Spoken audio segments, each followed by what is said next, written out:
എല്ലാവർക്കും നമസ്കാരം. Learn with ശ്രീയിലേക്ക് സ്വാഗതം. എൻ്റെ പ്രിയപ്പെട്ട വിദ്യാർത്ഥികളെ, നമ്മൾ കേരള സിലബസ് 6ാം സ്റ്റാൻഡേർഡിലെ സോഷ്യൽ സയൻസ് 2ാമത്തെ ചാപ്റ്ററായ മധ്യകാല ഇന്ത്യ സമൂഹം വിഭവം വിനിമയം medieval India society resource and trade എന്ന ചാപ്റ്ററിൽ നിന്നും 2 പാർട്ടുകളിലായിട്ട് മധ്യകാല ഇന്ത്യയിലെ കാർഷിക രീതികൾ, ജലസേചന പദ്ധതികൾ, അതുപോലെ തന്നെ ഏതൊക്കെ രാജ്യങ്ങളുമായിട്ടായിരുന്നു ഇന്ത്യക്ക് വാണിജ്യ ബന്ധം ഉണ്ടായിരുന്നത്, തൊഴിൽ കേന്ദ്രങ്ങളെക്കുറിച്ച്, ഇങ്ങനെ ഒരുപാട് കാര്യങ്ങൾ നമ്മൾ മനസ്സിലാക്കി. പാർട്ട് 3 വീഡിയോയിലേക്ക് വരുമ്പോൾ സോഷ്യൽ ലൈഫ്, മധ്യകാല ഇന്ത്യയിലെ ജനങ്ങളുടെ ജനജീവിതം, സോഷ്യൽ ലൈഫ്, സാമൂഹ്യ ജീവിതം എങ്ങനെയായിരുന്നു എന്നാണ് നമ്മൾ മനസ്സിലാക്കുന്നത്. ക്ലാസ്സിലേക്ക് പോകുന്നതിന് മുമ്പ് നമ്മുടെ ചാനൽ ആദ്യമായിട്ട് കാണുന്നവരാണെങ്കിൽ സബ്സ്ക്രൈബ് ചെയ്യണേ. അതുപോലെ വീഡിയോസ് മറ്റുള്ളവരിലേക്ക് കൂടി ഒന്ന് ഷെയർ ചെയ്യുക, സപ്പോർട്ട് ചെയ്യുക. Okay. Social life. Listen to the description about the social life in India by Tavernier, the French traveller who visited India during the Mughal period. Mughal കാലഘട്ടത്തിൽ ഇന്ത്യ സന്ദർശിച്ച ഫ്രഞ്ച് സഞ്ചാരിയായ ടവർണിയർ നമ്മുടെ ഇന്ത്യയിലെ സാമൂഹ്യ ജീവിതത്തെക്കുറിച്ച് വിവരിക്കുന്ന കാര്യങ്ങളാണ് താഴെ കൊടുത്തിരിക്കുന്ന ഡിസ്ക്രിപ്ഷൻ നമുക്ക് നോക്കാം. The life style, dressing and food habits R extensively varied across India. നമ്മുടെ ഇന്ത്യയിലെ ഓരോ സ്ഥലങ്ങളിലെയും ജനങ്ങളുടെ ജീവിത രീതിയും അതുപോലെ വസ്ത്രധാരണവും ഭക്ഷണ രീതിയും എല്ലാം ഒരുപാട് കാര്യമായ വ്യത്യാസങ്ങളുള്ളതായിരുന്നു. Extravagantly colourfully dressed people and those sparsely clad were also found here. ഇവിടെ അതായത് വർണ്ണപ്പൊലിമയുള്ള, കളർഫുള്ളായിട്ടുള്ള, ആവശ്യത്തിലധികം വർണ്ണപ്പൊലിമയുള്ള വസ്ത്രം ധരിക്കുന്നവരെയും അതുപോലെ തന്നെ വളരെ കുറച്ചു മാത്രം നാമമാത്രമായ വസ്ത്രം ധരിക്കുന്നവരെയൊക്കെ ഇവിടെ കണ്ടു എന്നാണ് ആര് പറഞ്ഞിരിക്കുന്നത്? ഫ്രഞ്ച് ട്രാവലറായ ടവർണിയർ പറഞ്ഞിരിക്കുന്നത്. അദ്ദേഹത്തിൻ്റെ ഇമേജും നമുക്കവിടെ നോക്കിയാൽ കാണാനായിട്ട് സാധിക്കും. ഓക്കെ.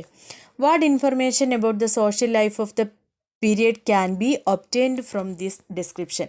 ഈ വിവരണത്തിൽ നിന്ന് അന്നത്തെ സാമൂഹ്യ ജീവിതത്തെക്കുറിച്ച് എന്തെല്ലാം വിവരങ്ങളാണ് നമുക്ക് ലഭിക്കുന്നത് അല്ലേ? അന്നത്തെ ജനങ്ങളുടെ ജീവിത രീതി വ്യത്യസ്തമായിരുന്നു, വസ്ത്രധാരണ രീതി വ്യത്യസ്തമായിരുന്നു, അവരുടെ ഫുഡ് ഹാബിറ്റ്സ് അല്ലേ, ഭക്ഷണ രീതിയും വ്യത്യാസങ്ങളായിരുന്നു.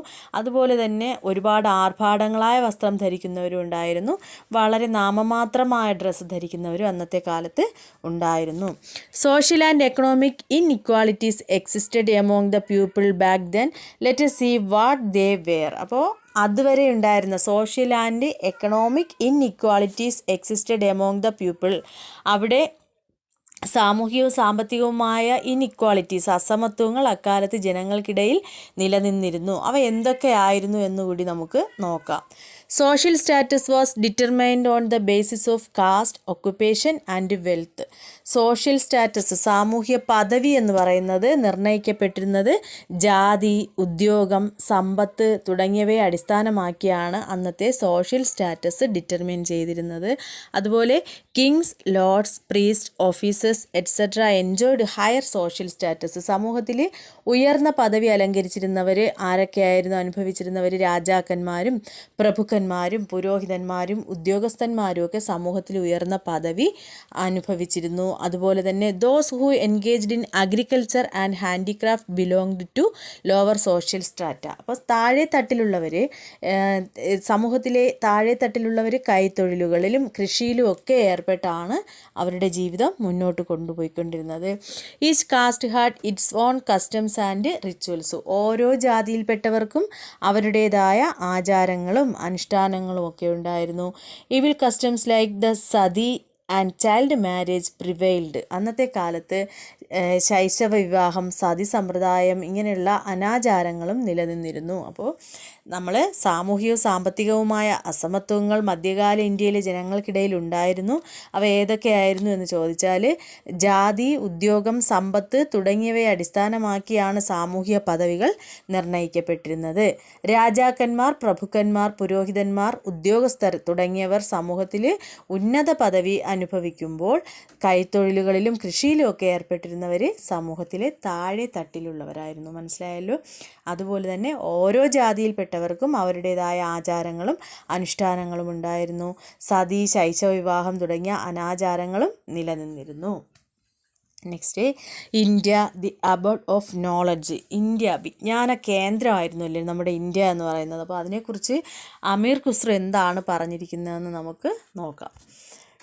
The Indians can speak any language. നമ്മൾ ഇന്ത്യക്കാർക്ക് ഏത് ഭാഷയിലും സംസാരിക്കാൻ കഴിയും അല്ലേ.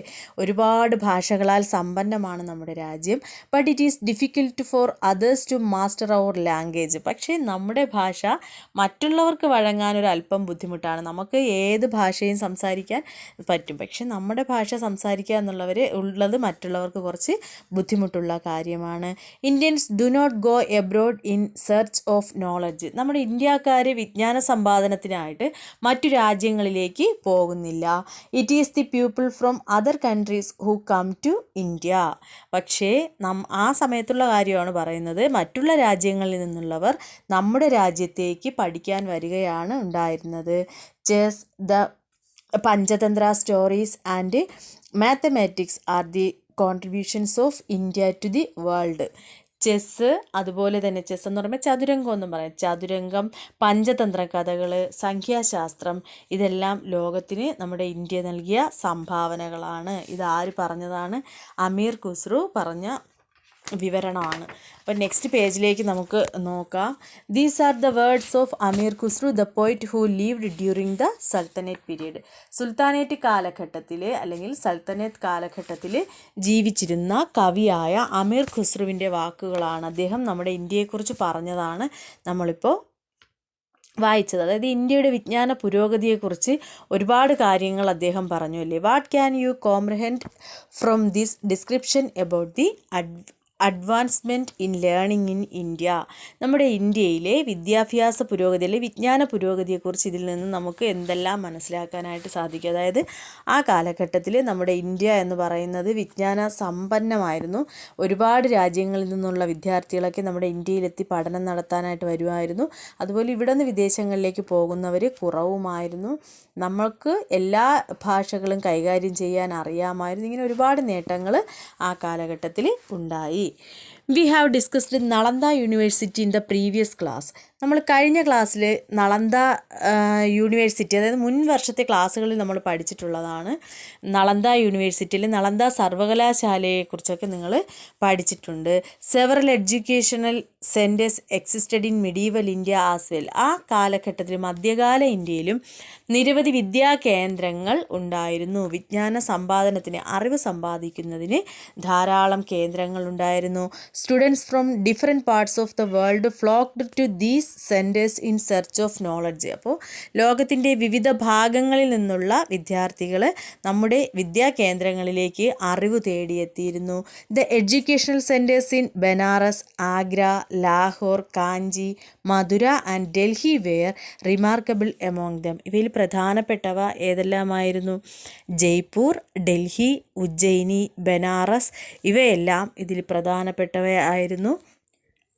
അപ്പോൾ ഒന്നുകൂടെ നോക്കാം. നളന്ദ സർവകലാശാല അല്ലേ, നമ്മൾ പഠിച്ചിട്ടുള്ളതാണ് നളന്ദ സർവകലാശാലയെക്കുറിച്ച്. അതുപോലെ മധ്യകാല ഇന്ത്യയിലും ഒരുപാട് വിദ്യാ കേന്ദ്രങ്ങൾ ഉണ്ടായിരുന്നു. ലോകത്തിൻ്റെ വിവിധ ഭാഗങ്ങളിൽ നിന്നുള്ള വിദ്യാർത്ഥികൾ നമ്മുടെ ഈ വിദ്യാ കേന്ദ്രങ്ങളിൽ അറിവ് തേടി എത്തിയിരുന്നു. ഏതൊക്കെയായിരുന്നു ഇവയിൽ പ്രധാനപ്പെട്ട വിദ്യാ കേന്ദ്രങ്ങളെന്ന് പറയുന്നത്?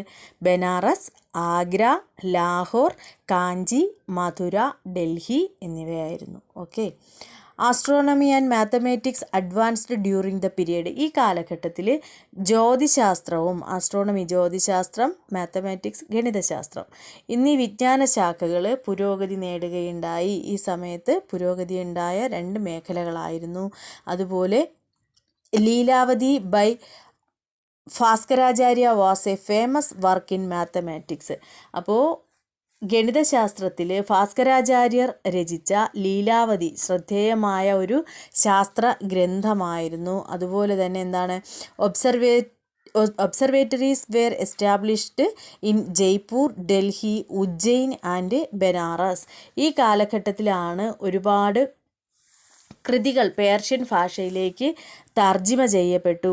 ജയ്പൂർ, ഡൽഹി, ഉജ്ജയിനി, ബനാറസ് എന്നിവിടങ്ങളിൽ വാനനിരീക്ഷണ കേന്ദ്രങ്ങൾ കൂടി സ്ഥാപിക്കപ്പെടുകയുണ്ടായി. അപ്പോൾ വാനനിരീക്ഷണ കേന്ദ്രങ്ങൾ, observatories were established in Jaipur, Delhi, Ujjain and Banaras. അതുപോലെ തന്നെ എന്താണ്, astronomy and mathematics advanced during this period. ഈ കാലഘട്ടത്തിൽ ജ്യോതിശാസ്ത്രത്തിലും ഗണിതശാസ്ത്രത്തിലും ഒരുപാട് പുരോഗതി നേടിയ ഒരു കാലഘട്ടമായിരുന്നു. Lilavati by Bhaskaracharya was a famous work in mathematics അല്ലേ.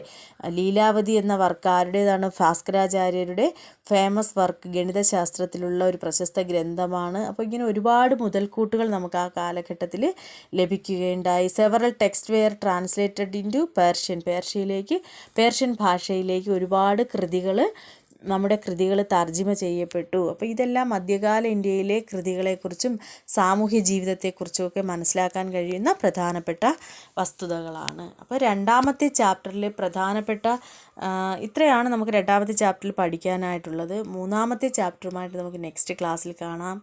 അപ്പോൾ എല്ലാവരും വീഡിയോ ഒന്ന് ഷെയർ ചെയ്യണേ. അതുപോലെ നിങ്ങൾക്ക് ഇഷ്ടമായാൽ ലൈക്ക് ചെയ്യുകയും കമൻറ്റ് ചെയ്യുകയും ഒക്കെ ചെയ്യണം. Thank you.